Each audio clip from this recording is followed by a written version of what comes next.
दोस्तों आइए बात करते हैं उत्तराखंड से रिलेटेड महत्वपूर्ण खबरों के बारे में। पहली अपडेट है, प्रदेश में 33 नए संक्रमित मिले, 5 की हुई मौत। जी हां, आपको बता दें आज यहां पे प्रदेश में 33 नए कोरोना संक्रमित मरीज मिले हैं। वहीं 5 संक्रमित लोगों की मौत हुई है, जिसमें ऋषिकेश एम्स में 3 मृतकों की रिपोर्ट पॉजिटिव आई है। टिहरी जिले में 2 संक्रमित लोगों की मौत हुई है। स्वास्थ्य विभाग की ओर से जारी हेल्थ बुलेटिन के अनुसार देहरादून में 10, पौड़ी में 9, उधम सिंह नगर में 6, टिहरी में 6, हरिद्वार में 1 संक्रमित मिला है। इन्हें मिलाकर प्रदेश में संक्रमित मरीजों की संख्या 2568 हो गई है। जी हां, इसके अलावा यहां पे एम्स ऋषिकेश में 3 मृतकों की सैंपल रिपोर्ट पॉजिटिव आई है। टिहरी जनपद के देवप्रयाग में 2 संक्रमितों की मौत हुई है। इन्हें मिलाकर प्रदेश में 35 संक्रमितों की मौत हो चुकी है। और इसके अलावा नैनीताल हाईकोर्ट ने सरकार की ओर से गरुड़ बागेश्वर में प्रवासियों को स्कूल और पंचायत भवनों में क्वारंटीन करने के मामले में दायर जनहित याचिका पर सुनवाई के बाद सचिव स्वास्थ्य को बागेश्वर जिले के स्वास्थ्य संबंधी शिकायतों पर संज्ञान लेने और जिम्मेदारियों अधिकारियों को कर्तव्यों का निर्वहन करने के निर्देश देने के साथ विस्तृत रिपोर्ट 30 जून तक पेश करने को कहा है। तो आज यहाँ पे 33 नए कोरोना संक्रमित मिले हैं, साथ में 5 लोगों की मौत भी हुई है। अगली अपडेट पे चलते हैं। दोस्तों अगली अपडेट है, विवादों में पतंजलि की कोरोनिल दवा, सरकार ने कहा इम्यूनिटी बूस्टर बनाने का दिया था लाइसेंस, जारी होगा नोटिस। जी हाँ, आपको बता दें यहाँ पे बाबा रामदेव की तरफ से कल जो है यहाँ पर कोरोना वायरस की दवा रिलीज की गई थी। आयुष ड्रग्स लाइसेंस अथॉरिटी की ओर से पतंजलि को जारी किया जाएगा नोटिस। पतंजलि की ओर से यहाँ पे कोरोना की दवा बताकर लॉन्च की गई कोरोनिल और स्वासिर दवा विवादों में घिर गई है। केंद्रीय मंत्रालय की ओर से दवा के प्रचार प्रसार पर रोक लगाने और उत्तराखंड सरकार से इस संबंध में जवाब तलब करने के बाद प्रदेश सरकार ने पल्ला झाड़ लिया है। प्रदेश के आयुष विभाग का कहना है कि पतंजलि को इम्यूनिटी बूस्टर बनाने का लाइसेंस दिया गया था। कोरोना की दवा कैसे बना ली और दवा की किट का विज्ञापन क्यों किया गया, इसका पता लगाया जाएगा। इस पर आयुष ड्रग्स लाइसेंस अथॉरिटी की ओर से पतंजलि को नोटिस जारी किया जाएगा। जी हाँ, यहाँ पे विवादों में घिर गई है पतंजलि की जो कोरोना वायरस से रिलेटेड दवा थी वो। अगली अपडेट पे चलते हैं। अगली अपडेट है, उत्तराखंड 2 दिन की देरी से पहुंचा मानसून, अगले 48 घंटों में कई जगहों भारी बारिश होने का अनुमान। जी हां, आपको बता दें यहाँ पे 26 जून तक प्रदेश के ज़्यादातर क्षेत्रों में भारी बारिश होने का अनुमान है। 25 जून को नैनीताल, पिथौरागढ़ और देहरादून में भारी से बहुत भारी बारिश संभव है। दक्षिण पश्चिमी मानसून 2 दिन की देरी से प्रदेश के ज़्यादातर हिस्सों में पहुंच गया है। मंगलवार को कुमाऊं मंडल के ज़्यादातर और गढ़वाल मंडल के कुछ हिस्सों में मानसून ने अपनी दस्तक दी है। शेष हिस्सों में अगले 48 घंटों के दौरान मानसून के पहुँचने का अनुमान है। इससे आज प्रदेश के कई क्षेत्रों में भारी बारिश हो सकती है। प्रदेश में सामान्य तौर पर 21 जून को मानसून पहुंचता है। केरल में 1 जून से पहले मानसून पहुंचने के बाद प्रदेश में 21 जून से पहले मानसून पहुंचने की उम्मीद जताई जा रही थी। हालांकि यहां मानसून पहुंचने से 2 दिन तक अतिरिक्त यहां पे समय लगा है। तो यहां पे मौसम केंद्र के अनुसार यहां पे मंगलवार को कुमाऊं के लगभग सभी हिस्सों को मानसून ने कवर कर लिया है। केवल उधम सिंह नगर और नैनीताल के कुछ हिस्से छूटे हुए हैं।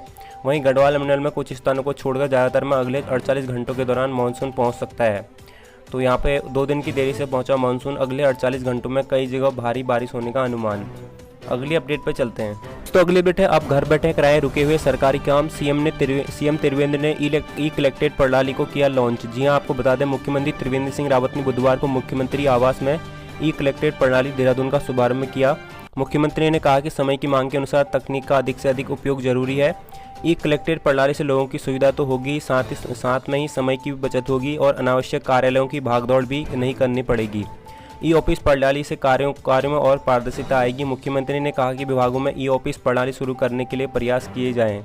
उन्होंने निर्धारित समयावधि में 1 सप्ताह पूर्व ही ई कलेक्टेड प्रणाली का शुभारंभ करवाने पर जिला प्रशासन को बधाई दी।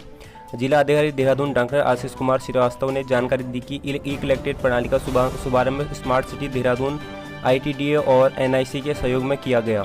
तो यहाँ पर जो है सीएम त्रिवेंद्र की तरफ से ई कलेक्टेड प्रणाली को लॉन्च किया गया है और आप लोग घर बैठे जो है सरकारी काम करवा सकते हो।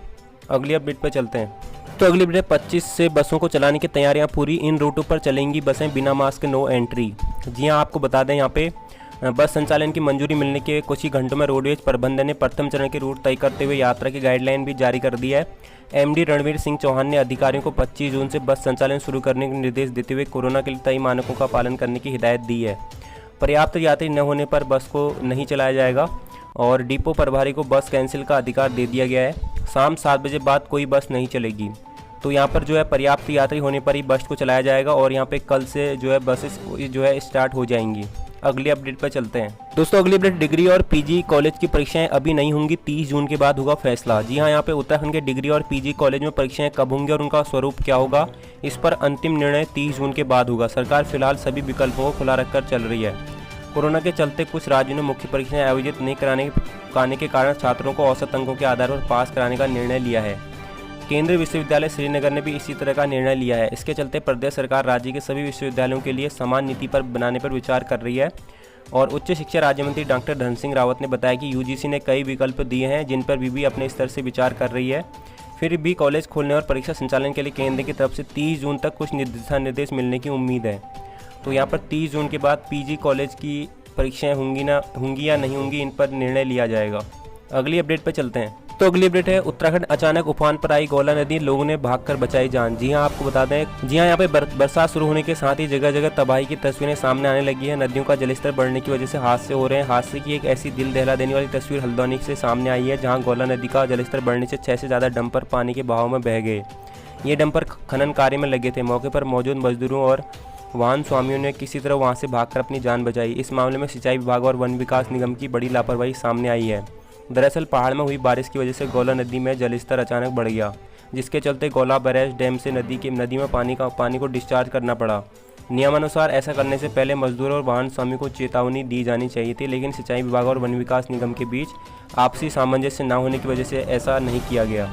तो यहाँ पर देख सकती हो, यहाँ पे गोला नदी अचानक उफान पर आ गई और लोगों ने भागकर जान बचाई यहाँ पे। तो ये कुछ शाम की महत्वपूर्ण खबरें थी उत्तराखंड से रिलेटेड। अगर आपको ये वीडियो पसंद आई है तो कृपया इसको लाइक करें, इसको शेयर करें। मैं आपको मिलूंगा नेक्स्ट वीडियो में, तब तक के लिए बाय। Thanks for watching.